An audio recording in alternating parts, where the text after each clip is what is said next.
যাদের পরিবারে শান্তি নেই, একটি দোয়া করুন, আল্লাহ পাক রব্বুল আলামিন শান্তি ঢেলে দিবেন। প্রতিদিন এই আমলটি করবেন, একদিনও আমল করতে ভুল করবে না, আল্লাহ পাক রব্বুল আলামিন পরিবারে শান্তি দিবেন। যাদের সংসারে অশান্তি, পরিবারে শান্তি নেই, তারা এই আমলটি করলে আল্লাহ পাক রব্বুল আলামিন সেই পরিবারের ভিতরে শান্তি দিবেন। বর্তমানে ম্যাক্সিমাম পরিবারের ভিতরে সুখ নাই, অশান্তি। বিভিন্ন সময় স্বামী স্ত্রীর কথা শোনে না, স্ত্রী স্বামীর কথা শোনে না, অনেক সময় সন্তান পিতামাতার কথা শোনে না।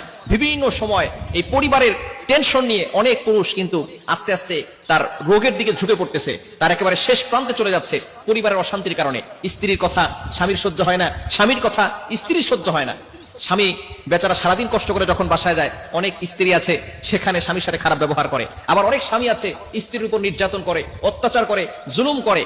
একেবারে পানের থেকে চুন খুশলেই কেমন যেন মনে হয় তাদের সাথে খারাপ ব্যবহার করা শুরু করে দেয়। তরকারি রান্না করেছে স্ত্রী, যদি একটু লবণ কম হয়ে যায় তখনই মারামারি করা শুরু করে। এরকম কিছু স্বামী আছে না নাই? খবরদার, এটা কখনো করবেন না।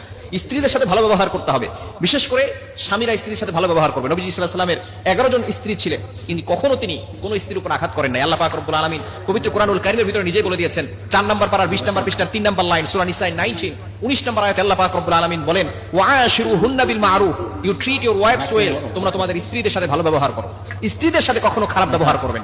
এজন্য অবশ্যই যাদের পরিবারে শান্তি নেই সবসময় একটি দোয়া করবেন। আল্লাহ পাক রব্বুল আলামিন বলে দিয়েছেন 19 নম্বর পারার 5 নম্বর পৃষ্ঠার 6-7 নম্বর লাইন, সূরা ফুরকানের 74 নম্বর আয়াত। আল্লাহ পাক রব্বুল আলামিন জানিয়ে দিয়েছেন, রব্বানা হাব লানা মিন আজওয়াজিনা ওয়া যুররিয়াতিনা কুররাতা আয়ুন ওয়াজআলনা লিল মুত্তাকিনা ইমামা। আল্লাহ পাক রব্বুল আলামিন চমৎকার একটি দোয়া দিয়েছেন, বিশেষ করে যাদের সন্তান কথা শুনে না, স্ত্রী কথা শুনে না, অথবা স্বামী কথা শুনে না, এই আমলটি করবেন। রব্বানা হাব লানা মিন আজওয়াজিনা ওয়া যুররিয়াতিনা কুররাতা আয়ুন ওয়াজআলনা লিল মুত্তাকিনা ইমামা। প্রতিদিন পড়বেন, 5 ওয়াক্ত নামাজের পরে পড়বেন। নামাজের পরে এটা পড়ে আল্লাহর কাছে দোয়া করবেন, আল্লাহ পাক রব্বুল আলামিন চক্ষু শীতলকারী সন্তান, চক্ষু শীতলকারী স্ত্রী দান করবেন, যেটা দেখে আপনার অন্তর জুড়িয়ে যাবে। আপনি সুন্দর একটা মেয়ে বিয়ে করেছেন কিন্তু ব্যবহার ভালো না, সংসারে শান্তি থাকবে না। অথবা টাকা পয়সা দেখে বিয়ে করেছেন, তার ব্যবহার ভালো না, সংসারে শান্তি নেই। এজন্য আমরা অনেক সময় আল্লাহর কাছে দোয়া করি, আল্লাহ সুন্দর একটা বউ দাও, আল্লাহ টাকা পয়সা হলো একটা বউ দাও। খবরদার, এই ধরনের দোয়া করবেন না। আপনি আল্লাহর কাছে দোয়া করবেন, আল্লাহ নেককার স্ত্রী দান করো। নেককার স্ত্রী হচ্ছে সবচেয়ে দামি সম্পদ, সবচেয়ে শ্রেষ্ঠ সম্পদ নেককার স্ত্রী। এজন্য আমরা অনেক সময় বাহিরের বিউটি দেখে বিয়ে করে ফেলি।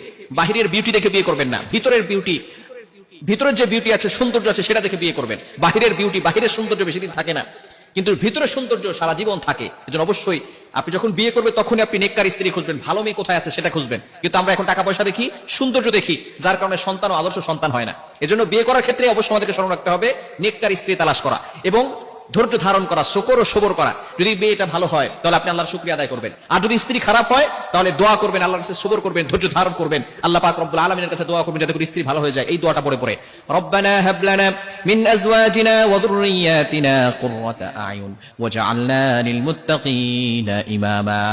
আল্লাহ পাক রব্বুল আলামিন নিজেই দোয়াটি তার বান্দাদেরকে শিক্ষা দিয়েছেন। সূরা ফুরকানের 74 নম্বর আয়াত। যাদের পরিবারে শান্তি নাই, পরিবারে সুখ নাই, অশান্তিতে ভরপুর হয়ে গেছে, তারা যদি আমলটি করতে পারে, আল্লাহ পাক রব্বুল আলামিন তাদের পরিবারে শান্তির ব্যবস্থা